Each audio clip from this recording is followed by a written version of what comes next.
Il peut y avoir une sorte de réaction épidermique, mais le problème fondamental, c'est que le problème de l'identité française, elle est déjà présente, c'est un problème récurrent, un problème profond. On peut parler déjà de changement de population. C'est-à-dire qu'à l'heure actuelle, vous avez remarqué que, par exemple, dans toutes les interventions télévisées, on dit M. Mouloud Abdel, français.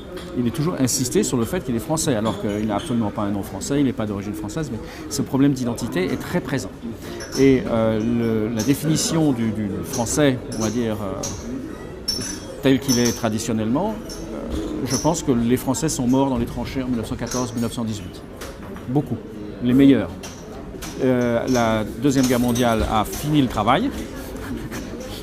Et après la guerre, si vous voulez, tous les gens de valeur après se sont engagés pour l'Indochine ou pour l'Algérie. Et petit à petit, la conscience nationale s'amenuise. Et puis, il y a 20 ans de propagande républicaine, laïque, antichrétienne, qui fait son travail.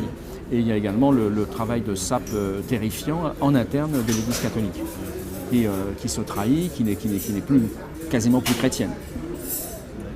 Est-ce que vous pensez que l'identité française est connectée avec la religion catholique?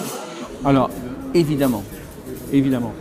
Pendant des siècles, le titre même de la France était la France, fille aînée de l'Église.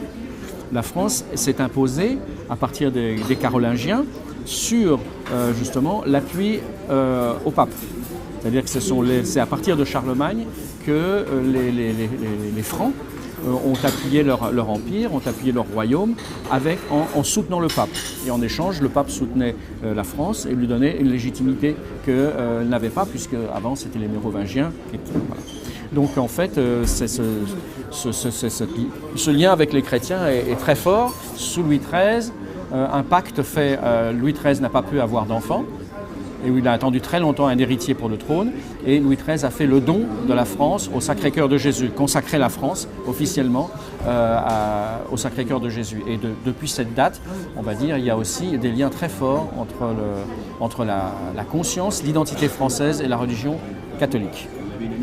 Et il est évident que la Révolution française de 1789 a été une tentative d'anéantir toute la chrétienté en France en particulier et dans le reste de l'Europe, puisque les successeurs de Saint-Empire romain germanique, l'Autriche a toujours été aussi en guerre à cette époque contre la France. Et on peut aussi pratiquement dire que la guerre de 14-18 elle-même a eu pour raison fondamentale la destruction de l'Empire austro-hongrois, les héritiers du Saint-Empire romain germanique, l'État le plus catholique de l'Europe centrale. Dans la théologie, il y a une compréhension de la Russie.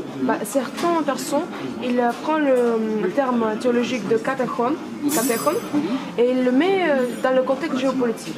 C'est-à-dire qu'il apprécie Russie comme un catéchone, quelqu'un qui fait un combat contre les antichrists dans les derniers temps. Est-ce que vous pensez que la Russie a un rôle spécial pour le combat spirituel, géopolitique d'aujourd'hui? Alors, il me semble évident que la seule puissance chrétienne actuelle qui soit en mesure de défendre la chrétienté et l'Occident, c'est la Russie. C'était absolument évident. La Russie a toujours eu ce rôle. La première grande guerre entre les Russes et les Occidentaux, à la guerre des Crimée, à cette époque, les Russes étaient en mesure de détruire l'Empire ottoman et de libérer Constantinople. Et ce sont les Anglais, les Français, les puissances alliées qui ont aidé les Turcs contre les Russes. Donc déjà dans l'histoire, on a toujours cette prise de position très curieuse où des chrétiens viennent aider des musulmans contre les Russes. C'était aussi sous Louis XIV. Sous Louis XIV, les Français ont aidé les Turcs, les Ottomans, alors qu'ils ravageaient la Méditerranée, alors qu'il y avait de la piraterie, alors qu'ils étaient en guerre contre les chrétiens. Mais effectivement, à l'heure actuelle, la Russie apparaît pour beaucoup comme en fait la seule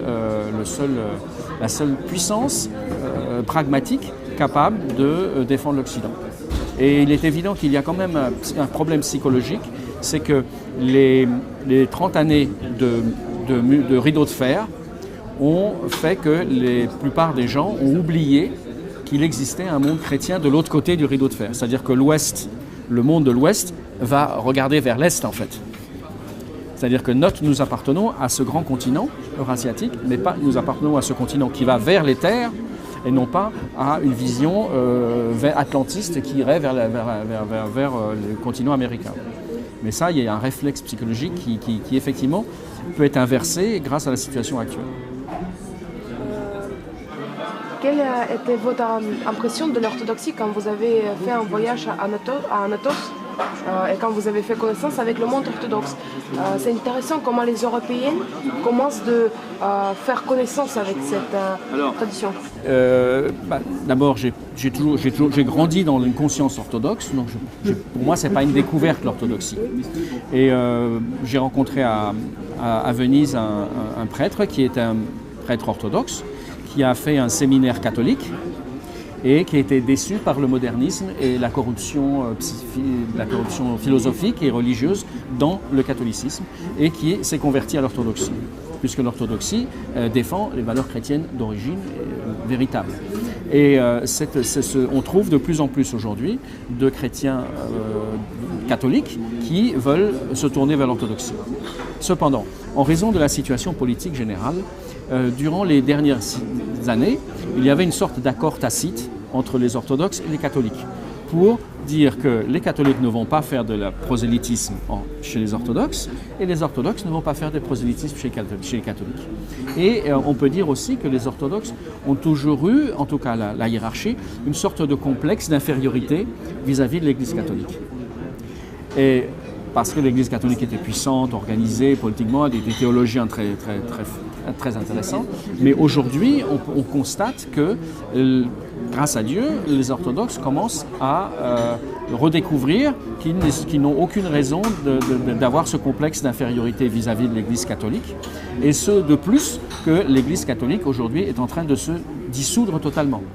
Puisque maintenant, les discussions avec le dernier synode de la famille, nous voyons des cardinaux qui sont prêts à accepter le mariage homosexuel, qui sont prêts à accepter la communion des gens qui ne sont pas mariés ou rebaptisés ou divorcés, remariés, d'accepter même la communion entre protestants et catholiques. Enfin, c'est la dissolution totale de la dogmatique. Et là, effectivement, il y a toute une frange de chrétiens catholiques qui peuvent se tourner vers l'orthodoxie. Moi, je pense qu'il y a quelque chose qui serait essentiel, c'est de faire un lien entre les catholiques traditionnalistes et l'orthodoxie. C'est-à-dire de retrouver un lien commun. Est-ce que vous pensez que la religion a le côté géopolitique? C'est-à-dire que toute la religion, il est prêt pour donner l'analyse géopolitique? Alors, je pense que oui, parce que si on étudie le système des valeurs, aujourd'hui, on ne peut plus, avec la nouvelle organisation européenne, la nation ou la langue n'est plus un vecteur d'identité suffisant. Dans une situation géopolitique mondialisée, on peut considérer qu'en fait, c'est que la religion qui peut être le vecteur d'identification ultime. Et justement pour un pays multinational comme l'Europe, effectivement, je pense que l'avenir est dans la réunion religieuse. Et quand on constate ce que font nos adversaires, les islamistes, les musulmans, eux, ce ne sont pas des nations, c'est juste une religion. Et une religion de combat et de conquête. Donc mais bon, il faut quand même savoir que nous autres croyants orthodoxes, nous savons que nous allons gagner à l'ultime fin. Le Christ sera toujours vainqueur. C'est juste une question de temps.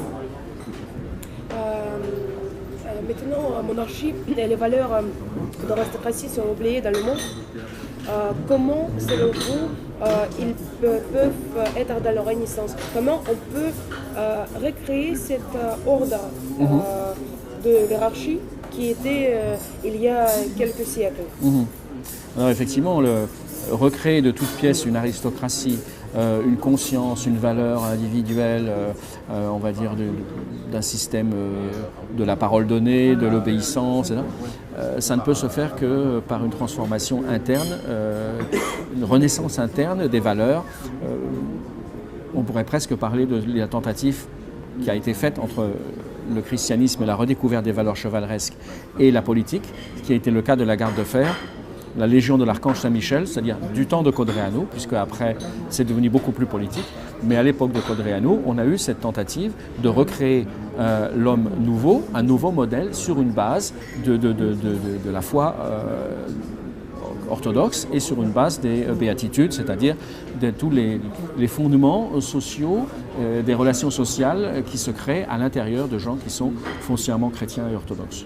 La possible collaboration de la Russie avec la France, est-ce que vous pensez que cette union de la Russie et de la France peut avoir place et peut vraiment sauver l'Europe? Alors effectivement, en ce qui concerne les militaires français, en ce qui concerne un certain nombre d'officiers français, beaucoup d'officiers français de renseignement par exemple, ont travaillé pendant des années, ont à apprendre le russe, parce que c'était l'ennemi soviétique, et ont été au contact avec la Russie et ont appris à découvrir la Russie. Et j'ai beaucoup d'amis qui parlent russe et qui ont découvert la Russie à l'époque où la Russie était communiste et qui ont compris la valeur de la Russie en dehors du communisme et qui aujourd'hui sont prêts à dire effectivement il faut travailler avec les Russes puisque ce sont des gens sérieux, c'est les derniers qui ont des valeurs, qui correspondent à un état militaire, qui correspondent à une conscience civique et citoyenne. Et voilà, donc là je pense qu'effectivement il peut y avoir, on peut réveiller ce qui a été la grande amitié franco-russe qu'il y a eu dans les années 1880. Même au niveau spirituel, il est possible? Au niveau spirituel, je pense que ça va être très difficile parce que l'état de déliquescence philosophique, intellectuelle et religieuse en Europe est abyssal. C'est-à-dire entre les effets destructrices de la franc-maçonnerie, de la laïcité, etc., les valeurs sont toutes détruites et inversées. Donc là, ça va être très difficile. Mais il faut toujours avoir l'espoir et se battre pour ces idées parce qu'il y a beaucoup de gens qui ont des bonnes idées qui ne parlent pas. Il y a une immense majorité silencieuse en France. Il y a des gens qui parlent, les journalistes, etc., qui font du bruit, qui pensent détenir la vérité, qui disent des choses, et il y a plein de gens qui savent que ce sont des mensonges et qui sont prêts à changer, qui sont prêts à influer sur les événements. C'est le cas, comme nous avons vu avec la grande manifestation pour tous, où il y a eu des millions de personnes qui étaient entièrement sur les Champs-Élysées. Voilà. Donc là, mais bon, peu de gens en ont parlé en France. On a dit oui, c'est quelques catholiques traditionnalistes. Alors qu'on voyait les images, c'était extraordinairement énorme. Oui, et ma dernière question va toucher encore les tragédies. Est-ce que vous pensez que les tragédies et tout ce qui passe avec l'État islamique, c'est les signes de dernier temps? Oui, c'est évident. Il est évident que le triomphe de l'islam, c'est aussi ce qu'on appelle en langage chrétien les fumées de Satan qui s'infiltrent dans le monde. Et c'est évident. C'est évident que nous sommes à une époque de l'apocalypse où la parousie se rapproche. C'est clair, ne serait-ce que par la déliquescence philosophique, psychologique, l'inversion des valeurs. C'est clair que nous sommes dans une phase de Kali Yuga, on dirait, chez les Orientaux. Mais après l'Apocalypse, il y a le retour à l'âge d'or et là nous espérons tous que cette chose arrivera vite.